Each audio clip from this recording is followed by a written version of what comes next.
Salut à tous et à toutes les amis, j'espère que vous allez tous très bien. On se retrouve pour une nouvelle vidéo de la série Idées Mercato, où le principe est de, comme son nom l'indique, donner une idée en vue du mercato de l'OM. En l'occurrence, comme vous l'aurez vu au titre et à la miniature, je vais vous présenter selon moi le latéral gauche idéal pour remplacer Kolasinac, qui pour rappel vient de s'engager avec l'Atalanta librement. Je vais vous donner les arguments qui auront pour but de vous convaincre au maximum, vous verrez tout ça au fil de la vidéo. Et donc, sans plus tarder, je vais vous montrer le visage de ce joueur qui est selon moi Quentin Merlin. Le latéral gauche âgé de 21 ans évoluant au FC Nantes est selon moi le joueur que Longoria ne doit pas rater ce mercato. D'après moi, il est capable d'apporter de la qualité sur le banc et peut-être une super doublure à un latéral plus confirmé par contre. Je pense à par exemple Renan Lodi qu'on a dernièrement cité dans la presse. Mais je vais tout d'abord vous présenter son parcours professionnel, ça va être rapide vu que le joueur est jeune, mais ça me paraît quand même important de retracer son histoire et ce qu'il a pu montrer avec son club et son équipe nationale tout au long de sa jeune carrière. Donc il joue son premier match professionnel le 10 février 2021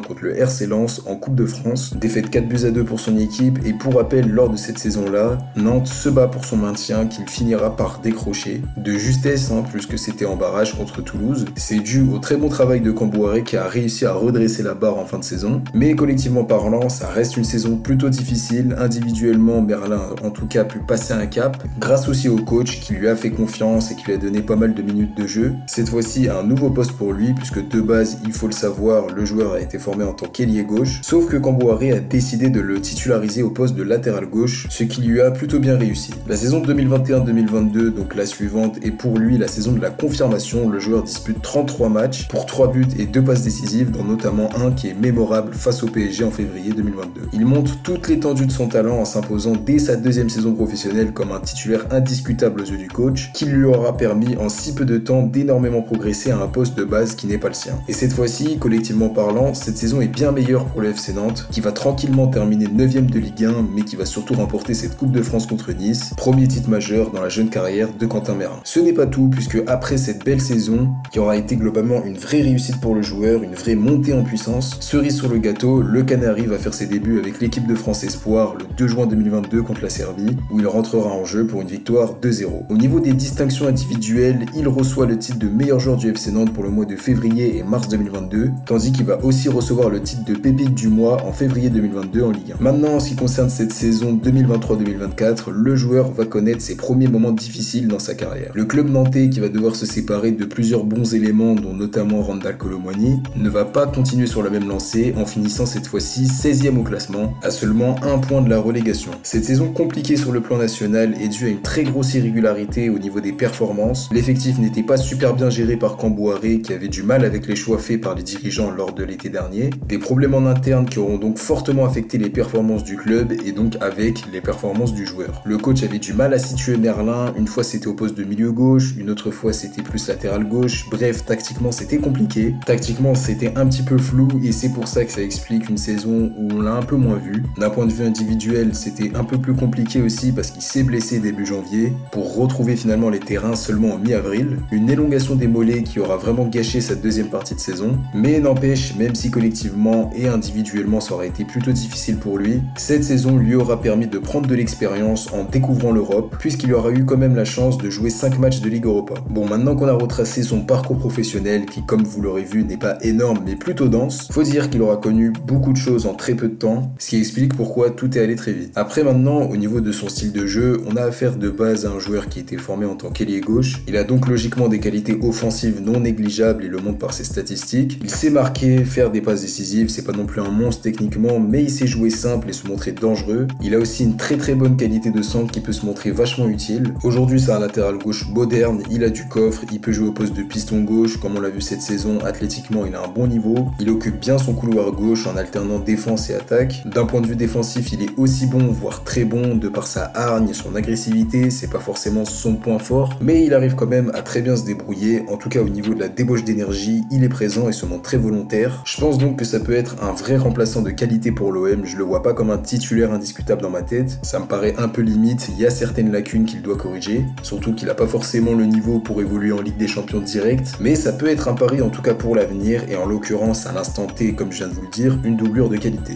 D'autant plus qu'il connaît le championnat français, je pense donc que pour lui c'est un défi intéressant, c'est plutôt logique au niveau de sa progression, et après au niveau de la faisabilité du transfert, il a une valeur estimée à 10 millions d'euros sur Transfermarkt, c'est un jeune jeune joueur à fort potentiel, c'est sûr qu'il va donc falloir sortir un peu plus que sa valeur initiale pour l'OM, mais je pense que entre 10 et 15 millions d'euros, ça peut faire l'affaire. Au niveau du salaire, c'est très largement abordable pour le club, puisqu'il a un salaire mensuel estimé à 5 000 euros. De ce côté-là, c'est vraiment pas un problème, une revalorisation à peu près 30 000 euros mensuels, ça fera largement l'affaire normalement. Et comme vous pouvez le voir financièrement, c'est à la portée du club, c'est un joueur qui a quand même des caractéristiques pour réussir sous le maillot du club. Il a la hargne, il a le mental, il a réussi à s'imposer très jeune à Nantes, ce qui n'est pas anodin, mais il a aussi certaines qualités techniques qui pourraient faire du bien à l'équipe. Et c'est donc sur ce dernier bilan que je vous laisse donner votre avis en commentaire par rapport à cette idée que j'ai donnée. Bien sûr, vous pouvez ne pas être d'accord, je connais le joueur donc je pense que c'est lui qu'il nous faut, après chacun son avis. Peut-être que d'autres penseront autrement, ça c'est à vous de me le faire savoir en commentaire. Sur ce, je vous laisse, on se retrouve très vite pour une prochaine vidéo, d'ici là prenez soin de vous, c'était Kalash OM, ciao à tous.